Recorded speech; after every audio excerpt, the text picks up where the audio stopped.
Assalamualaikum warahmatullahi wabarakatuh.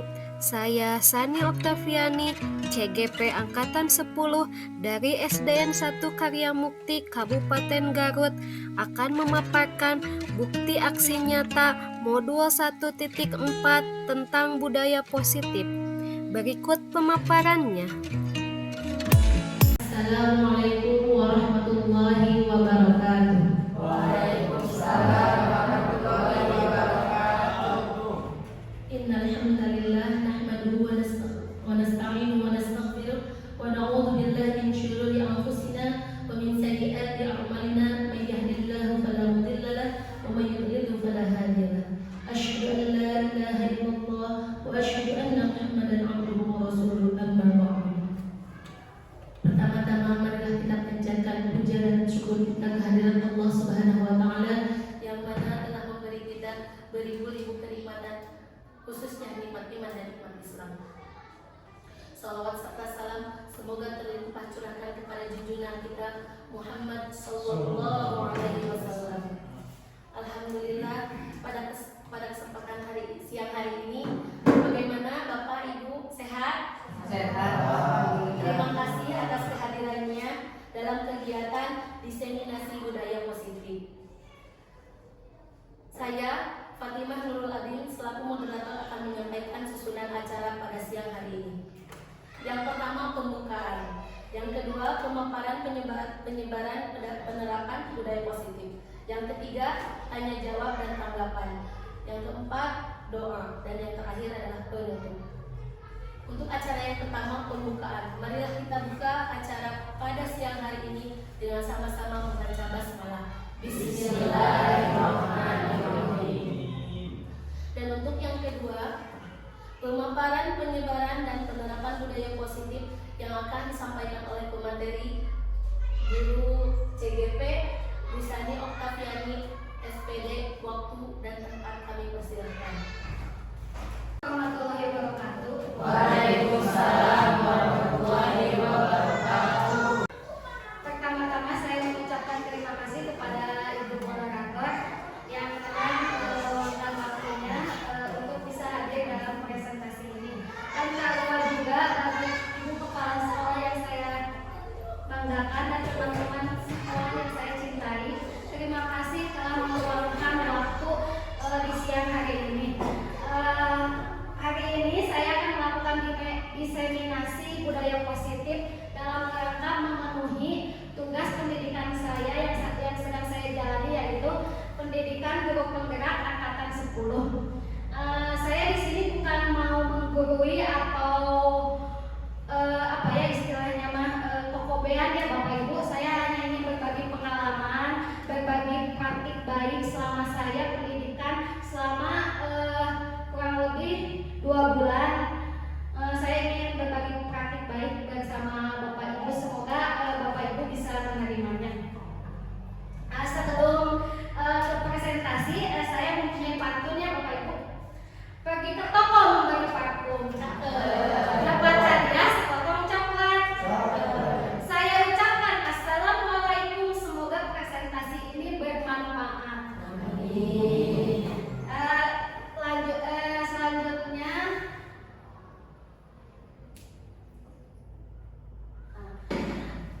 Ibu Bapak, seperti yang telah kita ketahui ya, Bapak pendidikan nasional kita adalah Bapak Ki Hajar Dewantara. Bapak Ki Hajar Dewantara mempunyai filosofis, yaitu menuntun segala kodrat yang ada pada anak-anak agar mereka dapat mencapai keselamatan dan kebahagiaan yang setinggi-tingginya, baik sebagai manusia maupun sebagai anggota masyarakat. Oleh sebab itu, pendidik hanya dapat menuntun tumbuh atau hidupnya kekuatan kodrat yang ada pada anak-anak agar dapat memperbaiki lakunya, bukan dasarnya, hidup dan tumbuhnya kekuatan kodrat anak. Menurut Ki Hajar Dewantara mengibaratkan guru itu sebagai petani. Bapak Ibu tahu sendiri kan, petani pasti menanam apa? Menanam padi. Tugas kita hanya untuk mendidik. Jadi hasilnya kita serahkan kepada Allah Subhanahu wa taala, bagaimana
guru, yang keenam keyakinan kelas, dan yang terakhir adalah segitiga restitusi.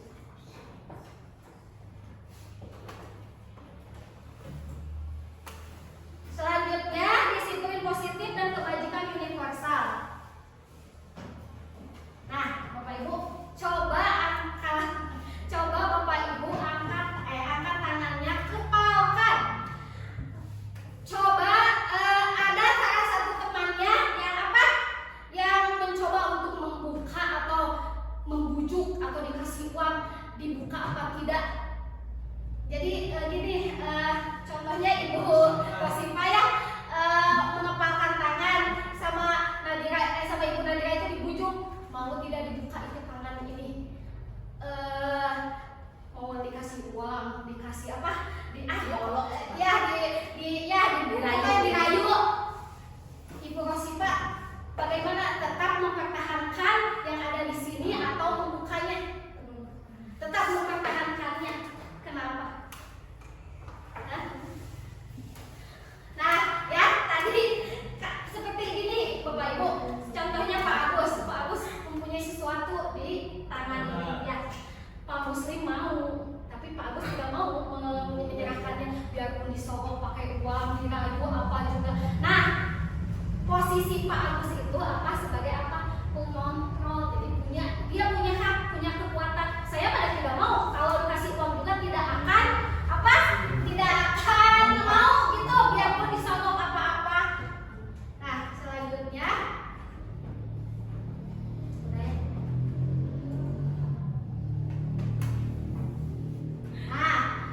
siapa tadi yang memegang kontrol? Ibu Rosipa apa Nadira? Bu Rosipa.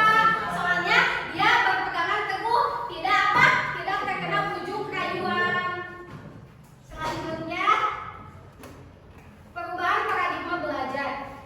Pembelajaran dengan paradigma baru merupakan pembelajaran yang dirancang berdasarkan prinsip pembelajaran berdiferensiasi, sehingga para peserta didik belajar sesuai kebutuhannya, sesuai tahap perkembangan untuk mewujudkan profil pelajar Pancasila. Masih ingat tidak Bapak Ibu profil pelajar Pancasila?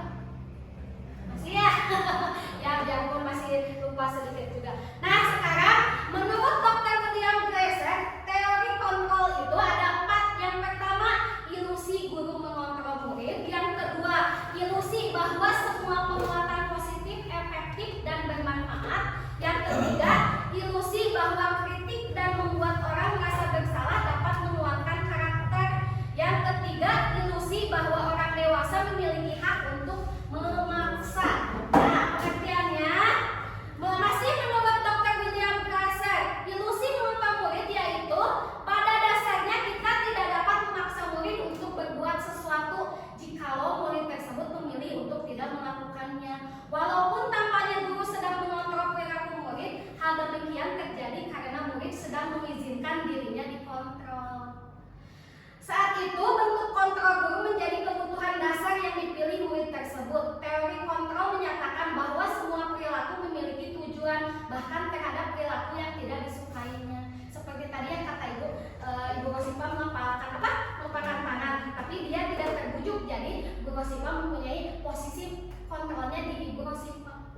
Seperti itu. Selanjutnya, ilusi bahwa penguatan positif, efektif, dan bermanfaat. Penguatan positif atau bujukan adalah bentuk-bentuk kontrol segera usaha untuk mempengaruhi murid agar mengulangi suatu perilaku tertentu. Adalah suatu usaha untuk mengontrol murid tersebut dalam jangka waktu tertentu. Kemungkinan murid tersebut akan menyadarinya dan mencoba untuk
dan sebuah hubungan permusuhan akan terbentuk. Nah, makanya ya Bapak Ibu, jangan pernah memaksakan sesuatu kontak kita kepada anak-anak didik kita, biarpun itu bagus untuk kita karena akan melekat di ingatan mereka.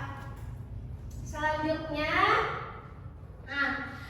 bagaimana seseorang bisa berubah dari paradigma stimulus respon kepada pendekatan teori kontrol? Menurut Stephen R. Covey, bila kita ingin membuat kemajuan perlahan sedikit-sedikit, ubahlah sikap atau perilaku Anda. Namun bila kita ingin memperbaiki cara-cara utama kita, maka kita perlu mengubah kerangka acuan kita. Ubahlah bagaimana Anda melihat dunia, bagaimana Anda berpikir tentang manusia. Ubahlah paradigma Anda, skema pemahaman dan penjelasan aspek-aspek tertentu tentang realitas. Makanya segala sesuatu juga harus bermulai dari diri sendiri. Ya. Selanjutnya, dalam rangka menciptakan lingkungan positif, salah satu strategi yang perlu kita tinjau kembali adalah penerapan disiplin di sekolah kita. Apa itu disiplin, Bapak Ibu? Disiplin apa?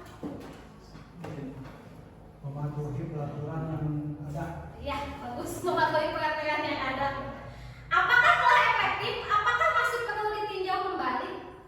Di sekolah kita apakah sudah efektif? Perlu ditinjau kembali ya? Iya. Apa sesungguhnya arti dari disiplin itu sendiri? Yaitu kesadaran ya. Kesadaran dari dalam diri sendiri, soalnya kalau kita dipaksa tidak akan benar. Apa kaitannya dengan nilai-nilai kebajikan? Nah, selanjutnya, sebagai pendidik, tujuan kita adalah menciptakan anak-anak yang memiliki disiplin diri sehingga mereka bisa berperilaku dengan mengacu pada nilai-nilai kebajikan universal dan memiliki motivasi intrinsik dan bukan ekstrinsik. Jadi harus didatangkan dari dalam diri, bukannya jangan kesiangan ya nanti ibu hukum, bukannya gitu, tapi harus datang dari dalam diri sendiri, harus dimunculkan disiplin diri itu. Menurut Ki Hajar Dewantara menyatakan bahwa di mana ada kemerdekaan, di situ harus ada disiplin yang kuat. Sungguh pun disiplin itu bersifat self-disiplin, yaitu kita sendiri yang mewajibkan kita dengan sekeras-kerasnya, tetapi itu sama saja sebab kalau kita tidak cakap melakukan self-disiplin, wajiblah penguasa lain mendisiplinkan diri kita. Dan peraturan demikian itu harus ada di dalam suasana yang merdeka.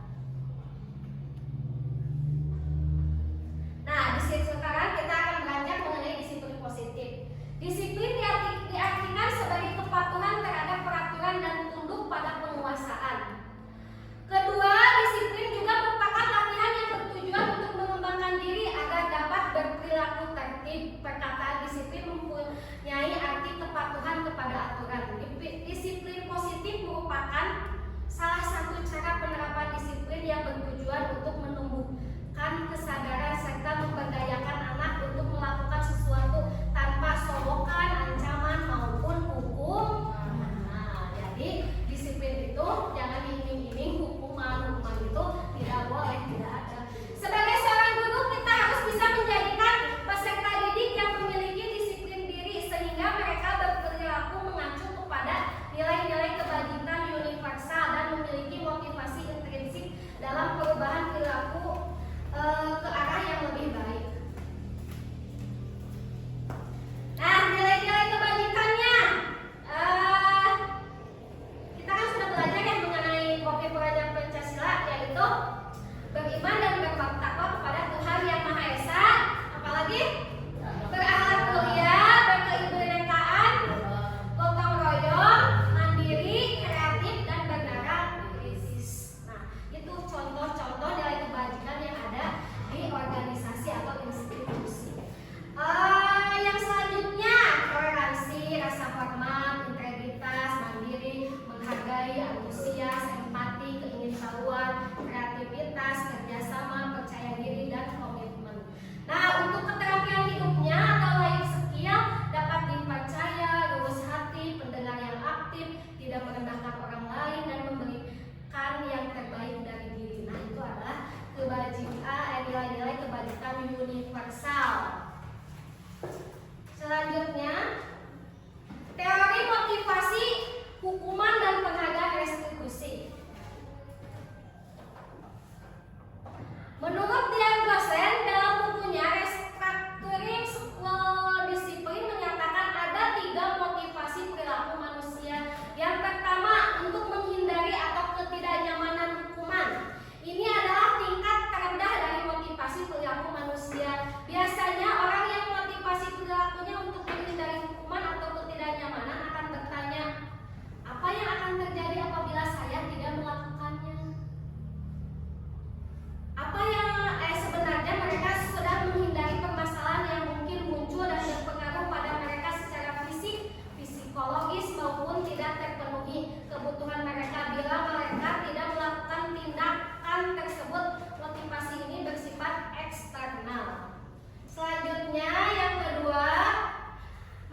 sieun ku si bapak karena dihukum.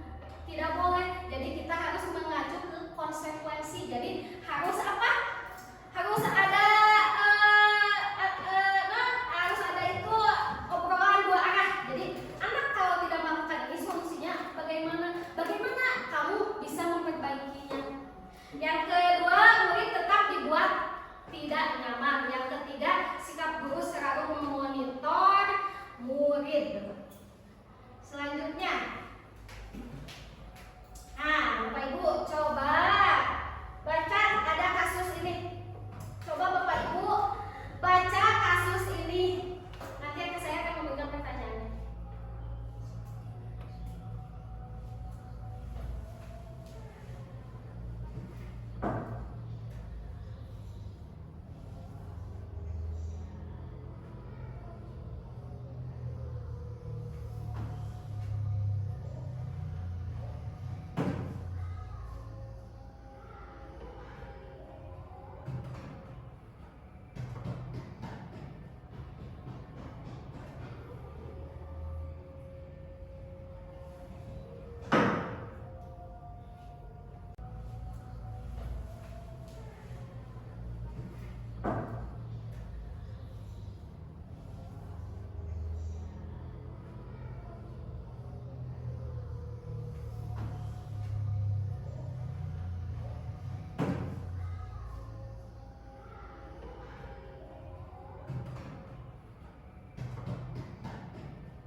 Sudah?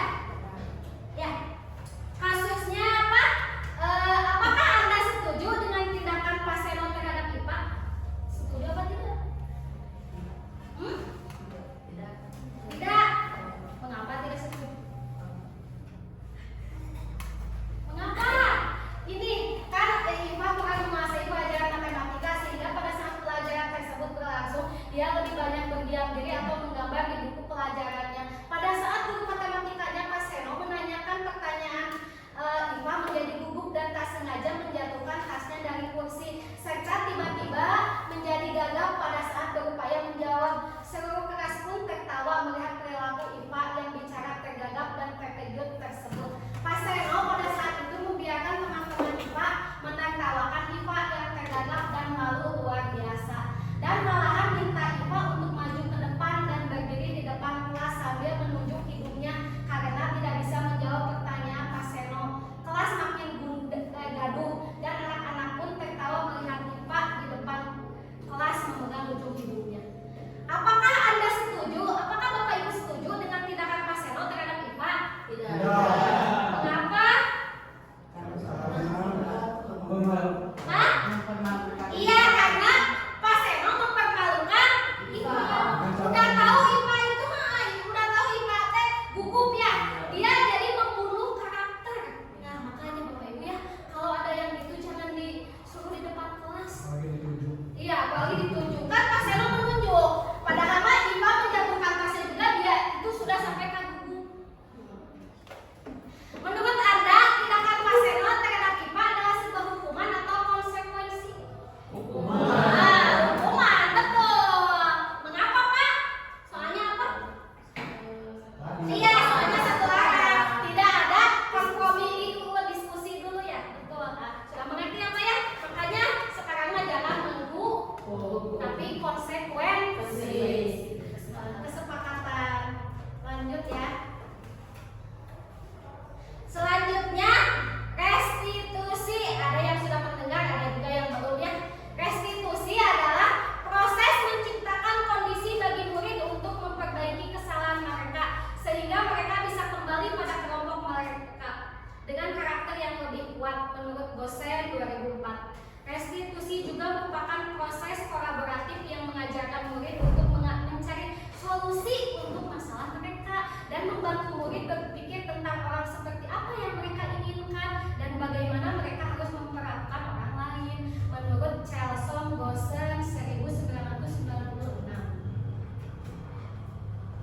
Nah, yang pertama, dihukum oleh penghargaan. Saat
bukan beda ya sama peraturan. Kalau peraturan kan kalau tidak kita melakukan peraturan tersebut kita akan mendapatkan sanksi. Kalau keyakinan tidak.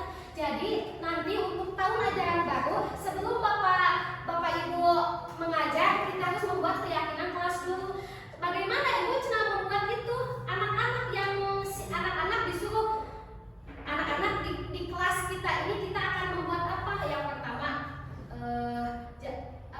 membuang sampah pada tempatnya, itu kan keyakinan kelas. Yang kedua, jika ibu sedang berbicara murid-murid mendengarkan, itu kan sama keyakinan kelas juga. Nah nanti mah pas ajaran baru buatlah keyakinan kelas dari anak-anak tersebut.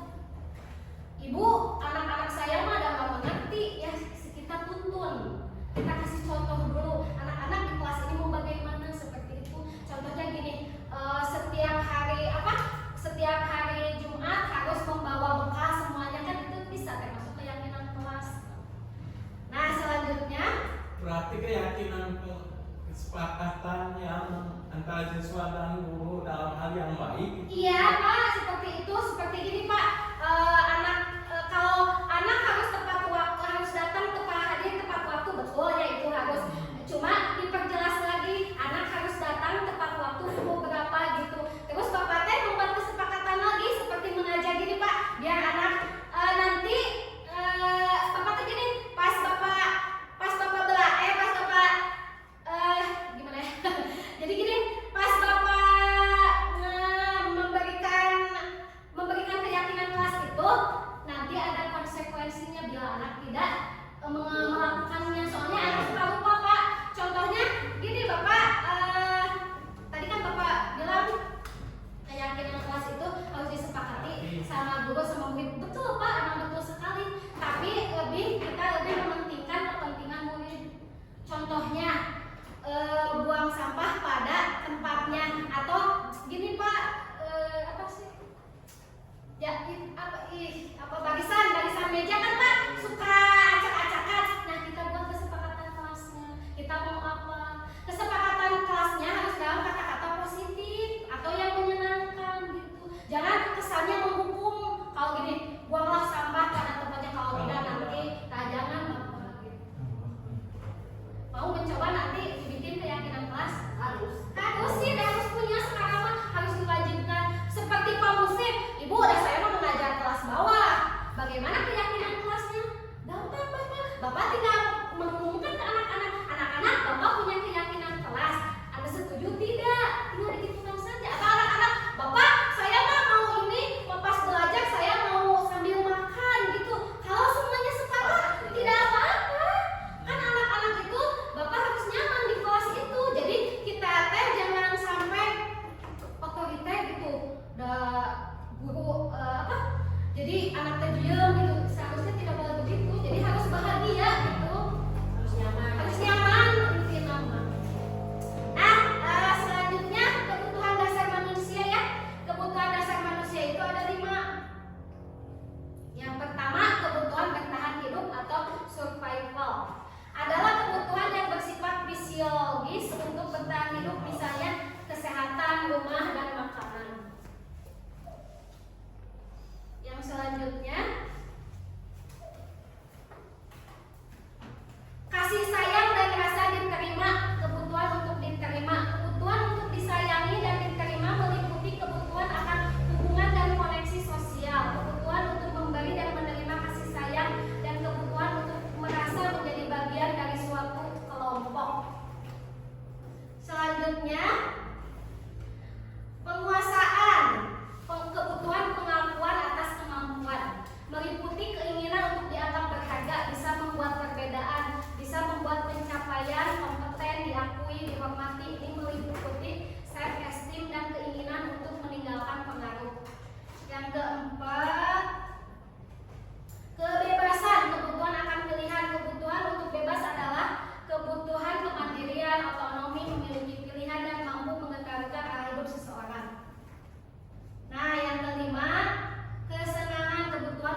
kebanyakannya seperti apa? Penghukum ya. Ya.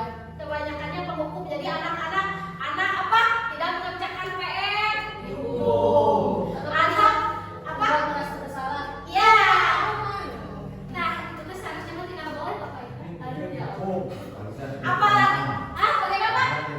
Harus sama jadi teman atau apa yang lebih bagus mah pemantau atau manajer. Yang lebih bagus itu sebagai manajer. Jadi kita tuh cuma melihat aja gitu, nanti mengarahkan. Jangan senang menjadi penghukum atau membuat merasa bersalah. Pak Agus mah ketawa. Nggak apa-apa Bapak belajar, saya juga ada sama Pak begitu. Kalau anak yang marah kalau anak yang gaduh saya marahin. Diam gitu harusnya mah itu teh jangan. Tapi kan sudah kebiasaan. Ya susah. Saya manajer di perusahaan sebenarnya. Betul. Nah, selanjutnya ya Bapak Ibu. Nah, penghukum. Seorang penghukum biasa menggunakan hukuman fisik maupun verbal, yaitu kalau fisik maya dan sekarang udah jangan mencubit Pak atau sama penggaris gitu harusnya kan jangan. Atau maupun verbal, kalau verbal mah sama kata. Kalau saya mau mengaku saya mah paling banyak sama kata-kata. Yang kedua, membuat rasa bersalah. Pada posisi ini biasanya guru akan bersuara lebih lembut. Membuat rasa bersalah akan menggunakan keheningan yang membuat orang lain merasa tidak nyaman, bersalah atau rendah diri. Nah, jadi yang akhirnya mah anak-anak itu akan rendah diri. Yang ketiga, teman. Guru pada posisi ini tidak akan menyakiti murid, namun akan tetap berupaya mengontrol murid melalui persuasi. Posisi teman pada guru bisa negatif ataupun positif. Nah, positif teman juga ya bisa positif atau negatif. Selanjutnya, pemantau. Memantau berarti mengawasi. Pada saat kita mengawasi, kita bertanggung jawab atas perilaku orang-orang yang kita awasi. Posisi pemantau berdasarkan pada peraturan-peraturan dan konsekuensi. Nah, yang terakhir manajer. Posisi di mana guru berbuat sesuatu bersama dengan murid, mempersilahkan murid mempertanggungjawabkan perilakunya, mendukung murid agar dapat menemukan solusi atas permasalahannya sendiri. Nah, nanti mah ya Bapak Ibu harus menjadi seorang manajer. Harus ditanya dulu, kenapa kamu begitu? Jangan langsung menjudge. Nah, kamu mah begitu. Nah, jangan begitu. Mulai belajar ya Bapak Ibu. Saya juga sama, saya juga sekarang sudah mulai belajar tidak langsung menjudge. Kamu salah. Tidak boleh seperti itu. Selanjutnya,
Ya, selanjutnya Bapak Ibu ini ada apa? Ada cerita lagi. Coba Bapak Ibu baca lagi.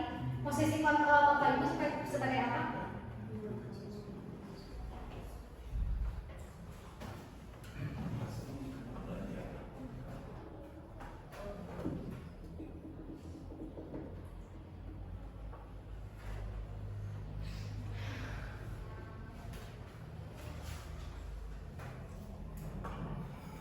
Sudah? Lanjut ya. Jawabannya sebagai apa? Pembuat rasa. Kenapa pembuat rasa menyesal? Ibu Linda menyampaikan, ibu kecewa sekali dengan kamu. Seharusnya kamu juga pikirkan sebelum lupa. Gimana ya kalau orang tuamu tahu beliau-beliau pasti ingin kamu belajar tekun kan? Nah ini, biarpun kata-katanya Pak Bapak Ibu, ini kata-katanya kan bagus ya, halus. Tapi ini membuat rasa yang akan menghasilkan, yang akan membuat anak rendah diri. Selanjutnya, saya mempunyai cerita lagi.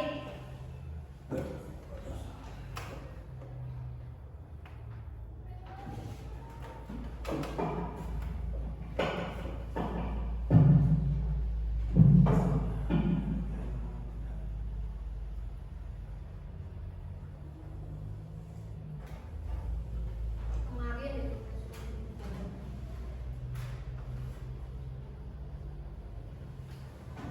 sudah Bapak Ibu. Nah, posisi kontrol apakah Bapak Ibu di dalam cerita ini? Pak Hadi sebagai posisi kontrolnya sebagai apa? Kan tadi ada 5 posisi kontrol itu. Kalau yang Pak Hadi ini sebagai apa? Teman. Teman. Mana Ami, Uci, bagaimana sih kalian? Ya, betul sebagai teman ya. Bisa. Karena tidak ada kata-kata, soalnya pendekatannya sambil tertawa ringan, sambil duduk dulu gitu. Ya, betul Bapak Ibu, jawabannya sebagai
manusia yang sempurna. Betul kan? Betul.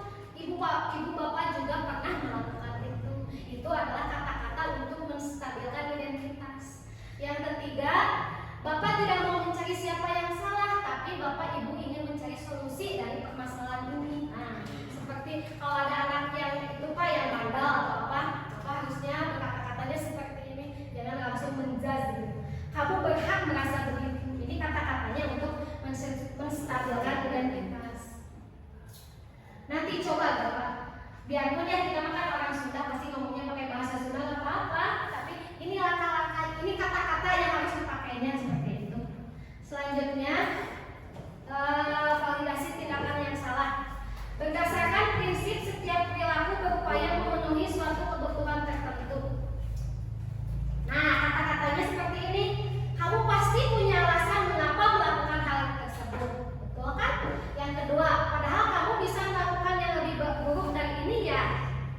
Kamu patut bangga karena telah melindungi sesuatu yang penting buatmu. Yang keempat, kamu melakukannya karena mempertahankan sesuatu yang penting bagimu. Nah, itu adalah validasi tindakan yang salah. Jadi si anak itu gak bakal merasa si bapak nyalahkan Kak Abi mohon, gak bakal merasa begitu.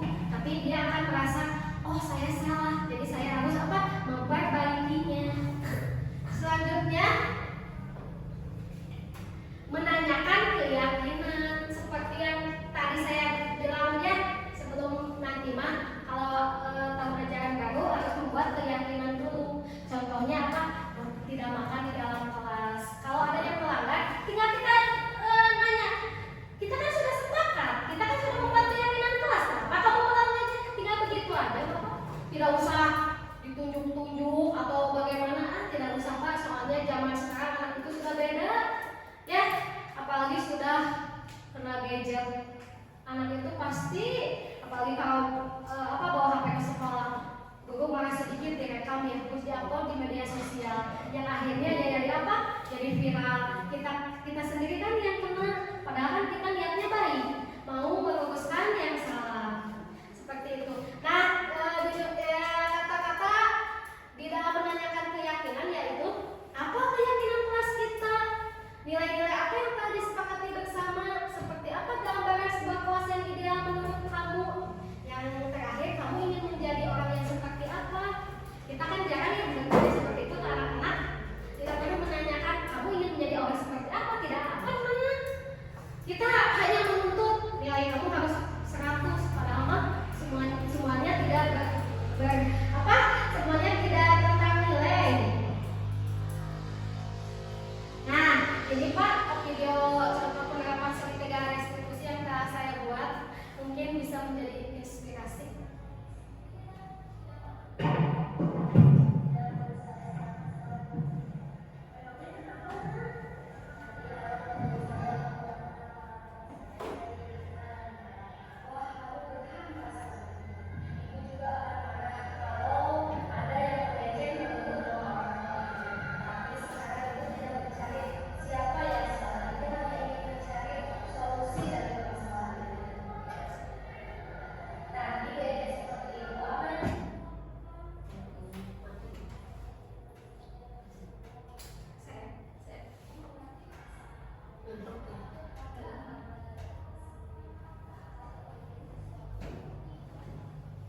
tanya jawab atau tanggapan dari pemaparan yang telah Ibu Sani paparkan barusan. Ada yang mau bertanya?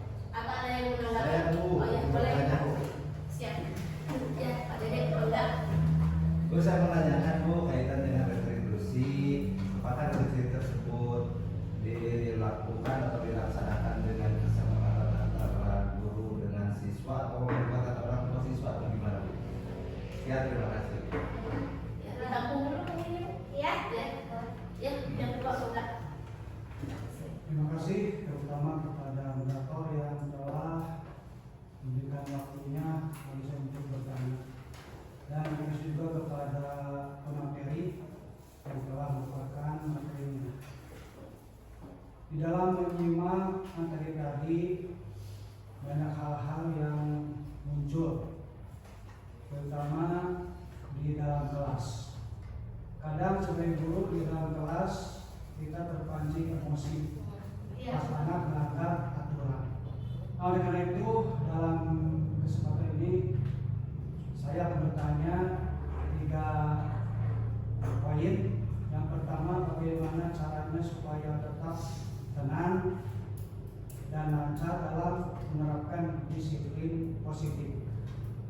Yang kedua, tentu yang namanya guru ada kesal dan sebagainya. Oleh itu bagaimana supaya tidak ada hukuman terhadap anak yang melanggar peraturan tadi. Yang ketiga,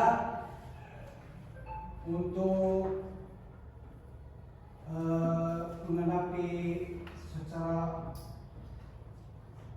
baik dalam hukum, mungkin pemateri punya cara dan cara apa saja yang dipakai untuk memperoleh disiplin yang positif. Pokoknya itu 3 pertanyaan. Mudah-mudahan pemateri atau yang menyampaikan bisa memaparkannya. Terima kasih. Ya. Sudah? Ada lagi?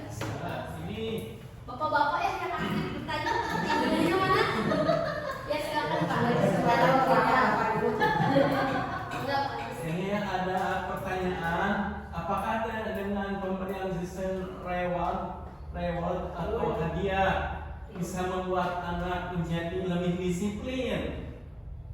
Ya. Kemudian apakah hal itu akan lebih efektif? Yang selanjutnya, kalau reward seperti itu tidak efektif, bagaimana kalau dengan cara memuji anak ya supaya anak bahagia? Apakah bisa berhasil dengan pemberian pujian tersebut? Ya, terima kasih. Alhamdulillah ada 3 pertanyaan Ibu pemateri. Silahkan untuk dijawab satu persatu. Iya. Enggak. Ya. Untuk pertanyaan pertamanya dari Pak Dede, apakah dalam proses segitiga restitusi tersebut bisa melibatkan orang tua? Bisa sekali Pak Dede. Itu malah lebih baik karena apalagi kita dengan memanggil orang tua tersebut ke kelas ya lebih enak. Jadi si anak bisa terarahkan, terus orang tua juga tidak akan salah paham.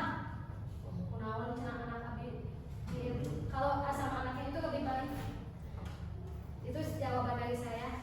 Semoga Pak Dede tidak puas ya. Terima kasih. Iya, sama-sama. Selanjutnya Pak Muslim. dari Pak Muslim ya. Pak Muslim itu kita ya betul Pak Muslim, saya juga sama. Kalau di kelas itu sering emosian. Bagaimana cara menghadapinya supaya kita tidak terpancing emosi? Pertama-tama Pak Muslim mau berangkat ke sekolah mau belajar. Nah, niatkan dalam diri kita, Bismillah kita mau mengajar atau mendidik anak, bukan mau menjadikan anak itu seorang jenderal, polisi, tentara, bukan, tapi niat kita hanya mendidik, seperti mengajar. Untuk menghajar. Nah, iya betul Bapak. Jadi diniatkan dulu dari dalam diri kita, ya dari rumah kita ke sekolah itu mau apa?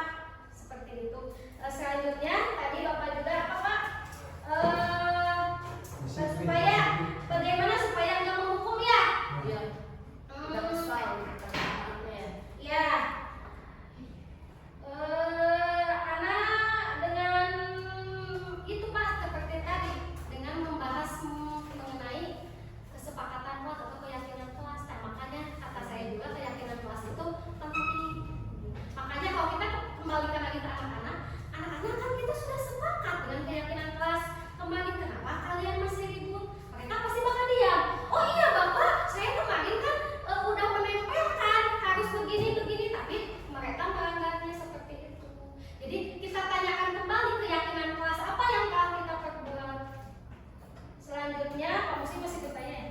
3 Pak Musi itu. Cara apa yang dipakai? Cara apa? Cara apa yang dipakai? Ada disiplin.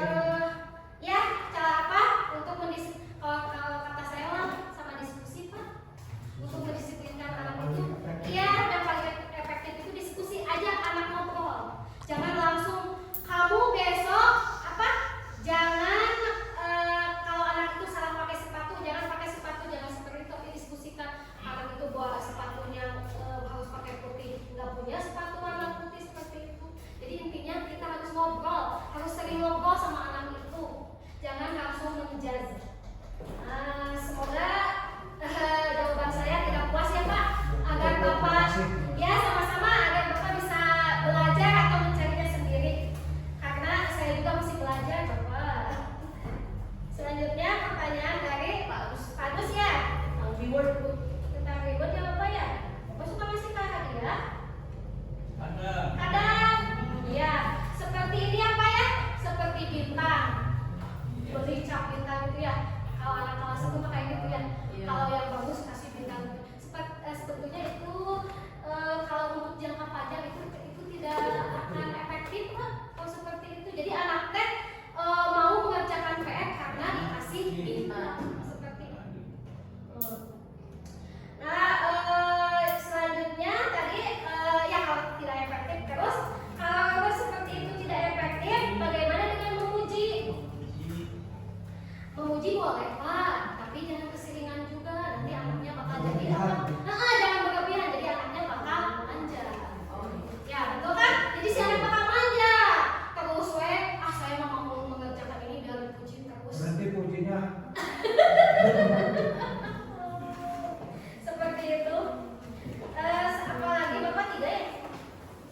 Apakah dengan banyak memuji, kalau kata saya mah dengan banyak memuji bisa sih berhasil, cuma akan ada efek negatifnya juga. Jadi si anak itu akan manja, terus akan ketergantungan juga ya.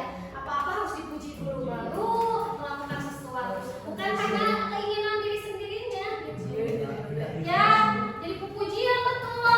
Jadi anak itu jadi capai kayak gitu jadinya, bukan dari dalam diri sendiri.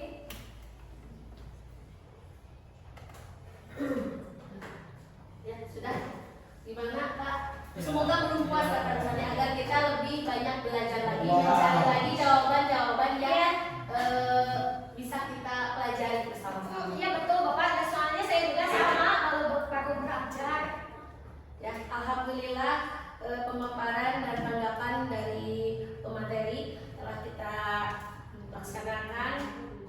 Acara yang selanjutnya adalah kesimpulan. Insya Allah sebetulnya kesimpulannya kita sudah bisa mengambil atau intisari semua dari pemaparan yang beliau paparkan, bahwa budaya positif itu tidak bisa instan ya, tapi harus diciptakan oleh semua warga sekolah ya, ibu kepala sekolah, kita sebagai guru, rekan sejawat, dan tadi restitusi juga bisa dengan orang tua itu lebih baik gitu ya, lebih efektif. Budaya positif merupakan perwujudan dari nilai-nilai atau keyakinan universal yang diterapkan di sekolah. Budaya positif juga di sekolah tidak bisa secara instan, harus dilaksanakan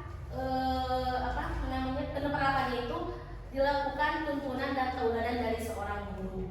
Tuntunan menjadi seorang yang guru harus baik sehingga murid dengan kesadaran sendiri akan mengikuti apa yang dilakukan oleh guru. Budaya positif yang diterapkan di sekolah adalah salah satu perwujudan dari visi guru, karena visi guru harus mengandung nilai-nilai kebajikan sesuai tujuan pendidikan nasional yang dijabarkan dalam karakter profil pelajar Pancasila, yaitu 1. Harus beriman dan bertakwa kepada Tuhan Yang Maha Esa dan berakhlak mulia.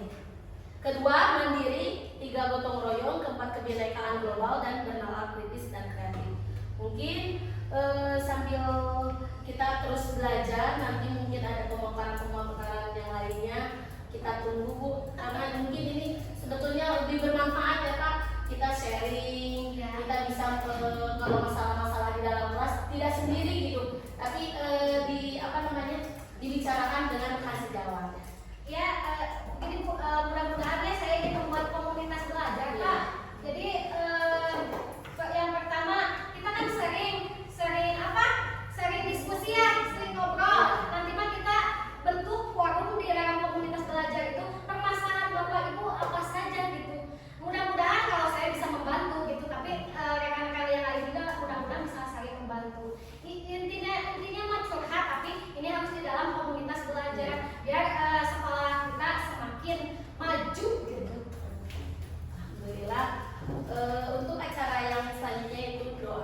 Allah yang akan dipimpin oleh Bapak Muslim waktu dan tempat kami persilakan.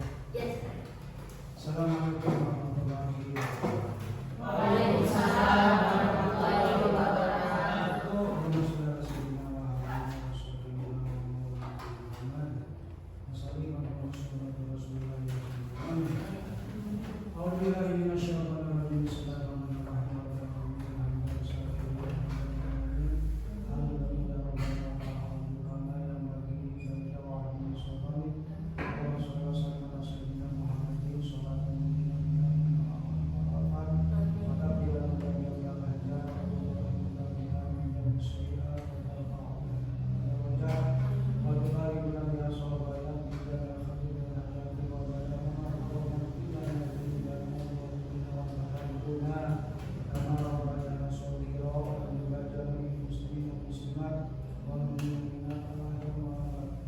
Ya Allah ya Tuhan kami, panjangkanlah umur kami.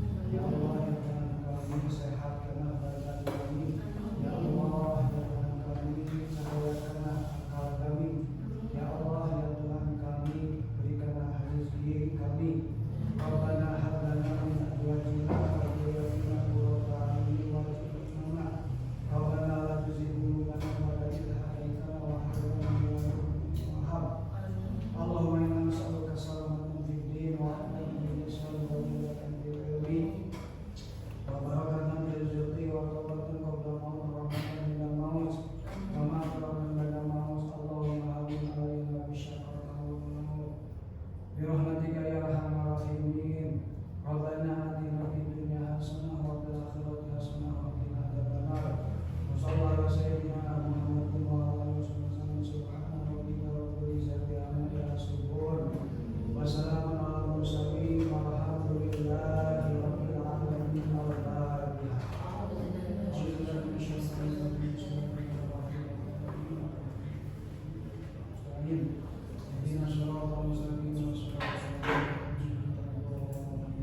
Wassalamualaikum warahmatullahi wabarakatuh. Waalaikumsalam warahmatullahi wabarakatuh. Alhamdulillah acara kita berjalan dengan lancar. Diakhiri dengan penutup. Marilah kita sama-sama tutup acara pada siang hari ini dengan sama-sama membaca